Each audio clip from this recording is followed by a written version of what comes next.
찬란하다라는 말이 참 재밌는 게 뭐냐면, 이 찬란하다라는 말은 되게 아름답다는 얘기도 되지만 보통 찬란하다라는 단어의 끝은 좀 비극이잖아요. 그래서 백제라는 나라는 잘 아시다시피 고구려 그리고 신라와의 경쟁전에서 가장 먼저 패배하고 사라지게 되고요.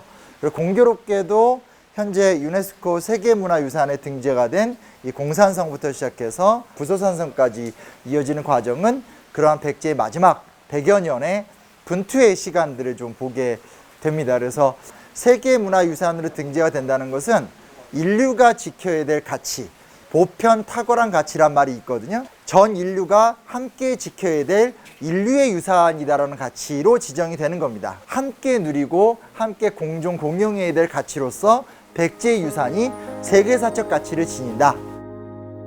역사가 만들어지는데 필수적인 건 강이에요. 강을 기억하는 게 되게 중요하거든요.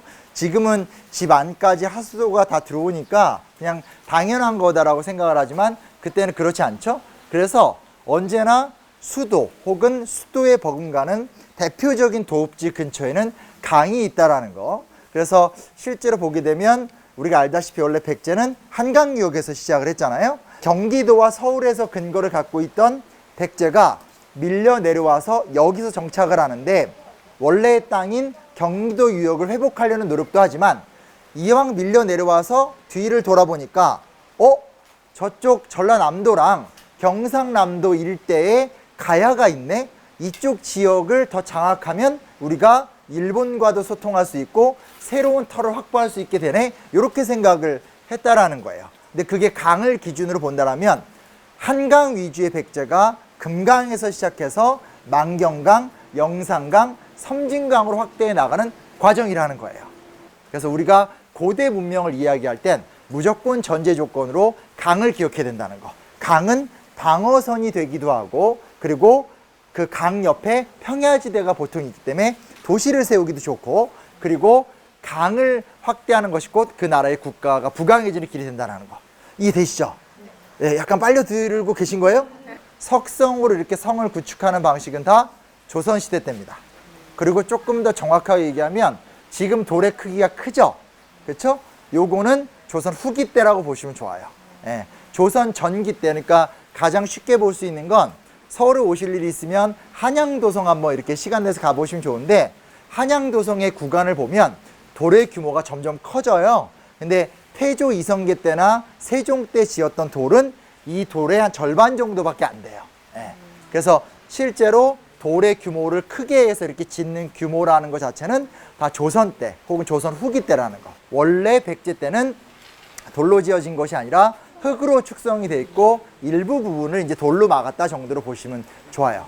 좀 이따 가서 보겠지만 판축 기법이라고 그래서 흙을 이렇게 판판 이렇게 다져가지고 흙판을 만들어서 쌓는 구조거든요. 그렇게 지었다고 보시면 좋겠고 지금 여기 되게 아름답잖아요. 위치상 보면 굉장히 아름다운데 사실은 여기서 우리가 느껴야 될 핵심적인 감수성은 뭐냐면 급박성이라는 걸 느끼시면 좋을 것 같아요. 존재하는 모든 도성은 대부분 평야에다가 도성을 지을 수밖에 없겠죠. 그렇죠? 그리고 규모도 굉장히 크게 짓게 되는 구조인데 그래서 규모 자체는 수도급이긴 한데 중요한 게 뭐냐면 이게 평지에다 성을 지은 것이 아니라 산성에다 성을 지었다는 거죠. 뭘 얘기하는 거냐면 계로왕이 이제 장수왕한테 패배한 다음에 그 이후에 급박하게 도망 내려와서 이 일대 귀족의 지원을 받으면서 가장 좀 오랫동안 버틸 수 있는 공간을 선택했다라는 것들. 충청과 전라권 일대 영향력을 유지할 수 있으면서 만약에 고구려군이 쳐내려왔었을 때 그것을 효과적으로 막을 수 있는 전투적인 수도로 공산산성을 선택했다고 보시면 좋아요.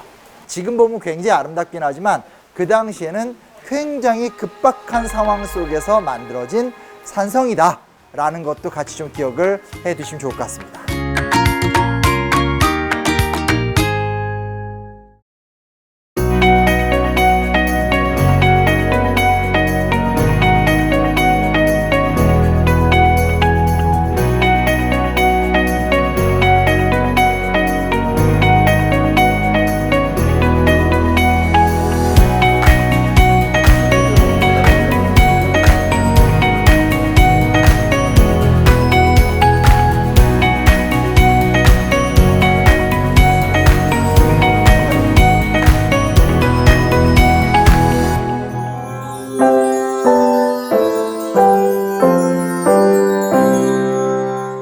제가 말씀드릴 거는 이제 무령왕과 무령왕릉 관련된 이야기를 좀 말씀을 드리도록 할게요. 우리나라에서 이런 어떤 고대 유적들에 대한 발굴 탐사가 이루어진 기간은 다 일제강점기예요.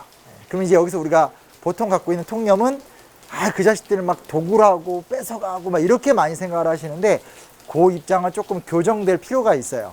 과거에는 일본이 정말 만행을 저질렀다 이렇게 얘기를 많이 했었어요. 근데 이거는 지금은 그렇게 말하진 않아요. 정확히 교정을 해드리면 하나는 당연히 일본이 우리나라를 식민 지배하면서 상상을 초월하는 도굴과 약탈이 진행됐던 건 사실이에요. 다만 그러면 왜 예전처럼 그렇게 말을 하지 않는가라는 게 뭐냐면 일본이 한편에서는 도굴도 하고 훔쳐도 가지만 또 한편에서는 영국이나 프랑스처럼 우리나라에 와서 우리나라의 전적들을 발굴하고 보존이라는 명목으로 그들이 조사를 다 했다라는 것들. 그래서 그들에 의해서 사실은 초기의 발굴 작업이 진행됐다라는 것들에 대해서도 아실 필요가 있어요. 완벽하게 선과 악의 문제가 아니라 그런 그 시대의 시대적 상황이 있다라는 걸 기억하는 거 하나 흥미로운 게 뭐냐.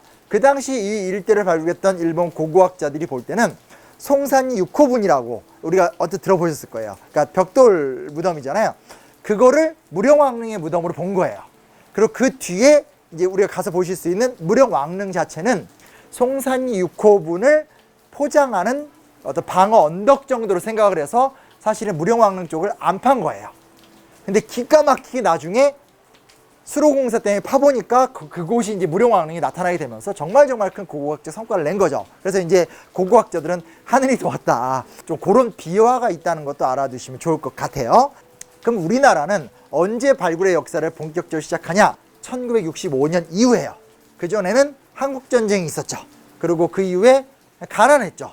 60년대로 들어와서 우리나라가 소위 말하는 박정희 정권 시대에 들어와서 한편에선 경제, 공업 같은 것들을 시작하고 한편에서는 소위 말하는 민족문화 발전 이런 데 처음으로 관심을 갖게 되고 또 그것이 꼭 정권 차원의 문제가 아니라 우리나라 최초의 역사학이나 고고학 같은 게 이제 기초가 만들어지게 되면서 우리나라 1세대 고고학자들이 정권의 도움을 받아서 이곳저곳에 대해서 우리가 좀 지적조사를 하자 이런 게 시작이 되는 거예요. 그 시기가 아무리 빨리 당겨도 다 65년 그리고 본격적인 건 다 70년대 초반인데 71년에 드디어 무령왕릉이 발굴이 되는 거죠. 되게 속상했던 건 첫 발굴이잖아요. 그래서 이 고고학자들도 이 발굴을 어떻게 진행해야 될지를 잘 몰랐었던 상황이었었고 발굴하자마자 당일날 기자회견을 해버렸어요. 그래서 당일날 우리나라에서는 어마어마한 마치 그 투탕카멘의 무덤을 발굴하는 상황처럼 됐기 때문에 당일날 발굴을 제대로 하지도 못한 상태에서 기자, 동네 사람들 그리고 동네 사람으로 위장한 도굴꾼 등등등이 대거 몰려들면서 사실상 난리가 났죠. 이 일대가. 그래서 무령왕릉은 우리나라 최고의 정말 중요한 발굴임에도 불구하고 딱 하루 발굴하고 끝났어요. 하루를 발굴한 게 너무 속상하잖아요. 지금은 발굴지를 한번 발굴하면 최소한 몇 달에서 몇 년, 20년, 30년씩도 하는 경우가 있는데 조금만 뒤늦게 여기를 했으면 조금 더 섬세하고 체계적으로 오랫동안 했었을 텐데 그게 안 됐다라는 게 좀 되게 속상하다는 거 그냥 편안하게 하나 말씀을 드린 거고요. 5세기는 백제가 패배했던 시간이 아니라 백제가 다시 노력했던 시간이거든요. 그래서 5세기에 오늘의 주인공인 무령왕이 중심이 돼서 백제 국력이 많이 새롭게 들고 일어납니다. 근데 그때 했던 세 가지 활동이 뭐냐? 첫째는 한강 유역을 다시 확보한다라는 거. 두 번째는 낙동강 일대, 섬진강 일대로 진출해서 그러니까 가야를 실효적으로 지배하고 외와의 교통관계를 뚫는다는 거. 세 번째는 아까 우리가 봤었던 남조, 중국과의 외교관계를 새롭게 한다는 거.